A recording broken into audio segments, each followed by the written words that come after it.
હત્યા અને ત્યારબાદ મામલો ગરમાઈ રહ્યો છે। ચિરાગના ભાઈ હાલમાં શું કહી રહ્યા છે આવો સાંભળીએ।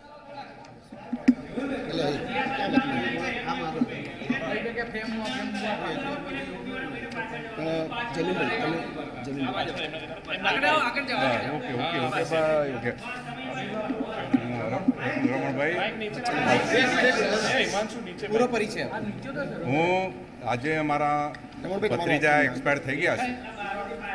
એમનો દાદો થાવ, મારું ગામ ડેણપ એક સામાન્ય ઘરના અમે બધા છીએ। એના ફાધર પણ બિલકુલ સામાન્ય વ્યક્તિ, ગામમાં કોઈ જાતનો પખેડો નહીં। એમનો આજે સન એક્સપાયર થઈ ગયો, એ પણ કોઈ જાતનો બખાડો નહીં। સામાન્ય રીતે જવું સર્વિસમાં અને ઘરે આવીને પોતાના ભાઈને સાથે મલાક કરી। પણ આ એકાએક અમારો બાબો કેવી રીતે આ થયું એ અમે ચિંતામાં પડી ગયા છીએ। આજે શું રજૂઆત કરી છે? આજે અમે માનનીય પ્રદીપસિંહ જાડેજા સાહેબને મળવા આવ્યા હતા। સાહેબને કહીએ કે આવેદનપત્ર આપવા માટે આવ્યા હતા। આ બાળકને સાચો ન્યાય મળે। એના બ્રધર છે બીભાઈ, એને ચિરાગના જે મોટા ભાઈ, એ બિચારા ચિંતામાં છે, એમને સાચો ન્યાય જોઈએ છે। એટલે ભાઈને કીધું કે આપણે બધા જઈએ। અમે બધા જોઈન્ટ થઈ માનનીય સાહેબ ભાઈ આવ્યા, પણ કોઈ સંજોગે સાહેબ મળી શક્યા નથી। માનનીય સચિવ શ્રી મનોજભાઈ સાહેબ અમને આશ્વાસન આપ્યું કે તમારે સીબીઆઈની ઇન્કવાયરી અમે તો રજૂઆત કરી કે ભાઈ આ તો તાત્કાલિક સીબીઆઈ થવું છે। પોલીસમાં તો માન્ય આપણે પોલીસ ખાતામાં કહીએ તો અમને તો જવાબ જ ન મળે કે ભાઈ ઇન્કવાયરી ચાલુ છે। હવે અમારે તો એ વિષય નહીં કે આ બધું કેવું ઇન્કવાયરી કેવું બધું। અમારે તો આ એક નાનકડો બાળક કોઈ ન્યાય કોઈ જાતનું અન્યાય જ નહીં કર્યો, કોઈના સાથે વર્તન ખરાબ નથી કર્યું। એવો માણસ આ કે કાંઈક જતો રહે એટલે અમે તો બહુ ચિંતા છીએ। સરકારને વિનંતી કરીએ, સરકાર ગમે તે સંજોગોમાં કોઈ પણ રીતે એક આકાશ પાતાળ એક કરે અને આ સરકાર અમને ન્યાય આપે એવી અમારી બધા કુટુંબ વતી વિનંતી કરીએ છીએ। ચિરાગભાઈ, પોલીસ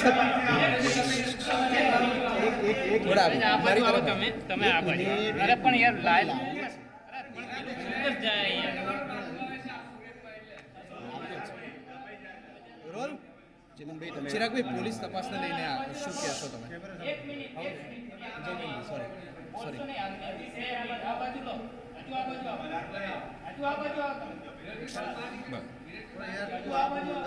જમીનભાઈ, તમે ગૃહમંત્રીને મળવા આવ્યા હતા। અમે જો અત્યારે સાહેબ અમારા કુટુંબ વતી ખાસ તો મારા બ્રધર જે કહેવાય એ એકદમ સરળ વ્યક્તિત્વવાળો હતો। સરળ વ્યક્તિત્વ, એને કોઈ પણ દિવસ ક્યારે પણ કોઈ ગુનામાં સંડોવાયેલી ના જ હોઈ શકે।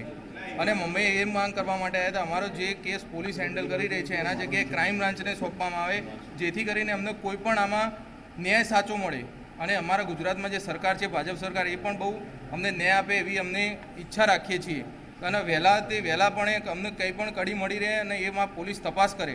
અને અમારું તો પોતાના એક બ્રધર તરીકે મારે એવું કહેવું કે આ જે કેસ જો ક્રાઇમ બ્રાન્ચને સોંપવામાં આવે તો આમાં કંઈ પણ કડી બહાર આવે। અને છેલ્લા 3 દિવસથી પોલીસ આમાં ઘણું બધું કરી રહી છે, પણ અમને કોઈ રિપ્લાય આપતી જ નથી કે અમે ખાલી એક જ આન્સર આપે છે કે અમે તપાસ કરી રહ્યા છીએ। પણ સાહેબ, મારું પોતાનું એવું કહેવું 3 દિવસ થઈ ગયા હોય તો આમાં કોઈ પણ તો ક્લ્યુ અને પોલીસને મળ્યો હોઈ શકે ને।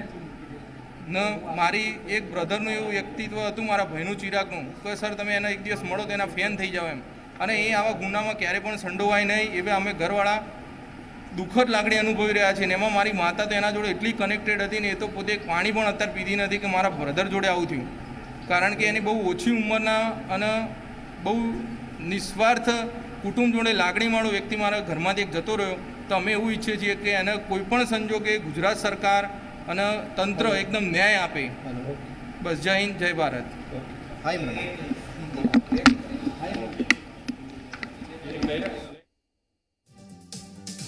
પરિવારની માંગ તપાસ થવી જોઈએ, સીબીઆઈ તપાસની માંગ। ક્યારે ચિરાગ કોઈ ગુનામાં ન સંડવાયો, પરિવારજનો કહી રહ્યા છે કે આખરે તાત્કાલિક એ આરોપીઓને પકડવા જોઈએ।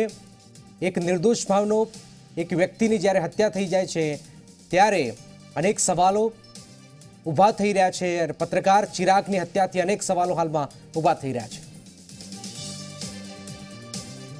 તો પરિવારજનોએ કહ્યું છે કે સીબીઆઈ તપાસની માંગ થવી જોઈએ, આરોપીઓ જલ્દી જ પકડાવા જોઈએ। હજુ આટલા દિવસ થયા છે છતાં પણ કોઈ કડી કેમ નથી મળી રહી?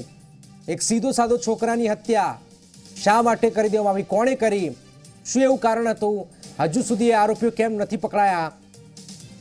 અને ઉચ્ચ સ્તરીય તપાસ સીબીઆઈ તપાસ કરે, ક્રાઇમ બ્રાન્ચ તપાસ કરે તેવી માંગ ચિરાગના પરિવારજનો કહી રહ્યા છે। અનેક સવાલોની વચ્ચે જે ઘટના બની છે, પત્રકાર ચિરાગની હત્યા, સતત 4 દિવસથી ના કોઈ કડી પોલીસને મળી છે।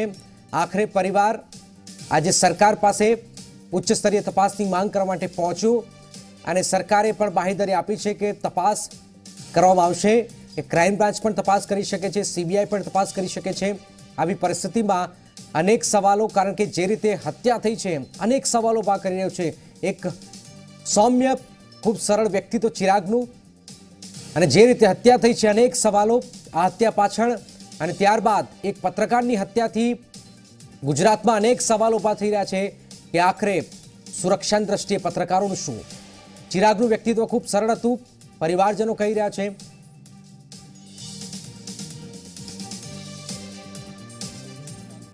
और अभी 3 दिन हो गए पुलिस अपना कार्य करी है, वो हमको पता नहीं। पर जब भी हम उनसे बोलते हैं क्या किया, तो वो ऐसा बोल रहे हैं कि अभी हम तपास जारी है, तपास जारी है, ऐसा बोल रहे हैं। और मैं ऐसा बोलूँ कि मेरे ब्रदर को कुछ भी तरीके से न्याय मिलना चाहिए, जो भी हो उसमें, कोई भी हो तो उसमें उसको न्याय मिलना चाहिए, क्योंकि वो ऐसा कर ही नहीं सकता। और पुलिस ऐसा बोल रही है कि उसने सुसाइड किया है, वो ऐसा उसका व्यक्तित्व ही नहीं है सर। वो कभी केस दबाने के लिए ऐसा बोल रहे हैं कि उसने सुसाइड किया, वो हो ही नहीं सकता है, क्योंकि उसमें जो निष्पक्ष जांच हो ना, तो उसमें वो सुसाइड वाला केस ही नहीं है। और वो ऐसा बोल रहे हैं कि हम देख रहे हैं, अभी देख रहे हैं, क्योंकि वो उसको कुछ भी हो ना तो वो झेल ही नहीं सकता, और ऐसा कुछ वो आगे कर ही नहीं सकता है। उसकी डीप में वो इन्वेस्टिगेशन हो तो ही वो बाहर आ सकता है कि इसमें क्या है। वो पुलिस केस दबाने का कर रही है या क्या, वो हमको पता नहीं चला, क्योंकि वो ऐसा बोल रहे सुसाइड है, सुसाइड केस ही नहीं है सर। सुसाइड के तो अपने कुछ तो मालूम होना चाहिए कि मेरा ब्रदर है, मेरे घर पे रह रहा है, तो मुझे अपने नहीं मालूम पड़े कि वे ऐसा अभी उसका क्यों बिहेवियर चेंज हो गया, ऐसा कुछ तो मुझे मालूम पड़ना चाहिए ना। पर ऐसा कुछ है ही नहीं। दोपहर में मेरे साथ खाना खाया है, मेरे वाइफ के साथ बैठा है, और मेरे वो छोटे बच्चे जैनल उसके साथ वो खेल रहा है, तो कुछ भी तो होना चाहिए ना, हमको दिखना चाहिए। और मैंने 4:45 बजे तो फ़ोन किया, वो ऐसा बोल रहा है कि मैं यहाँ हूँ, तो वो ऐसा कुछ सुसाइड वो कर रहा है, तो कोई कड़ी तो मिलनी चाहिए ना उसके साथ, क्यों नहीं मिल रही है? क्योंकि इन्वेस्टिगेशन, वो हमारी तो एक ही मांग है कि हमारा इन्वेस्टिगेशन क्राइम ब्रांच को सौंपा जाए, वो कुछ भी तरीके से उसमें न्याय हमको मिले। ओके, जय हिंद, थैंक यू। પરિવારજનો કહી રહ્યા છે કે આત્મહત્યા નથી કરી, પોલીસને પ્રાથમિક દ્રષ્ટિએ એવું લાગી રહ્યું છે, પરંતુ તપાસ થવી જોઈએ, કારણ કે જે રીતે પત્રકારની હત્યા થઈ છે, અનેક સવાલો અહીંયા ઊભા થઈ રહ્યા છે। તાત્કાલિક આરોપીઓને પકડવામાં આવે, ચિરાગના પરિવારજનો, એના ભાઈ અને કાકા કહી રહ્યા છે। ઉચ્ચ સ્તરીય તપાસ થવી જોઈએ, જેના પરથી દૂધનું દૂધ અને પાણીનું પાણી થઈ જાય। અનેક સવાલો, આખરે 4 થી 5 દિવસ થઈ ગયા, પરંતુ હજુ સુધી કોઈ કડી શા માટે નથી મળી,